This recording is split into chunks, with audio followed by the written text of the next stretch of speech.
C'était l'histoire d'Elias, un homme qui avait toujours cru que la vie se déroulait comme une ligne droite. On naît, on grandit, on étudie, on travaille, on fonde une famille, puis on vieillit. C'était la voie qu'il avait tracée pour lui-même, une carte sans détour ni imprévu. Enfant, il collectionnait les cartes de baseball et les timbres, les alignant parfaitement dans des classeurs, chacun à sa place. Plus tard, étudiant, il planifiait ses révisions à la minute près. Plus tard encore, devenu ingénieur, il dessinait des plans complexes avec une précision sans faille.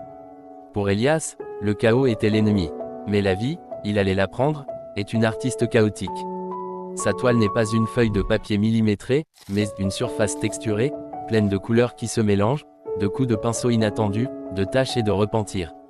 Le premier coup de pinceau inattendu fut la rencontre de Léa. Elle était l'opposé d'Elias. Poète, artiste, elle vivait dans un joyeux désordre, ses livres empilés sur le sol, ses toiles inachevées posées contre les murs.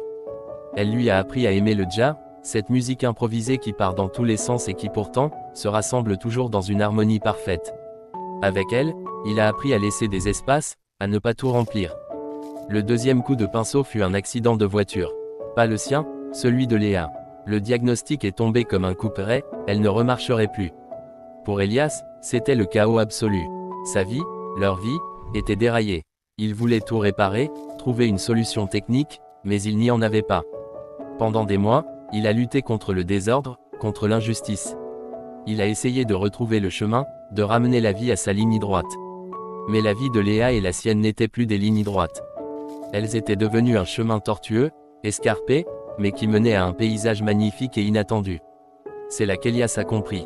La vie n'est pas une ligne droite. C'est un voyage. On ne peut pas planifier chaque escale, chaque rencontre, chaque tempête. La beauté n'est pas dans le fait que tout se déroule comme prévu, mais dans la manière dont on danse sous la pluie, dans la force qu'on trouve pour se relever après une chute, et dans la capacité à trouver la lumière, même dans les moments les plus sombres. Il a revendu sa maison rectiligne, a déménagé dans une petite maison colorée avec un grand jardin où Léa pouvait peindre. Il a quitté son travail d'ingénieur et est devenu menuisier. Il construisait des meubles en bois, imparfaits, avec des nœuds et des éraflures, qui racontaient une histoire. Il a découvert que la vraie beauté de la vie réside dans ses imprévus.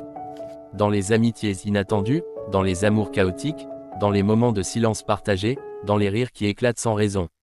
Il avait passé sa vie à vouloir tout contrôler, à tout ranger, à tout aligner. Mais c'est quand il a laissé aller, quand il a accepté le désordre de la vie, qu'il a finalement trouvé sa place, et le bonheur.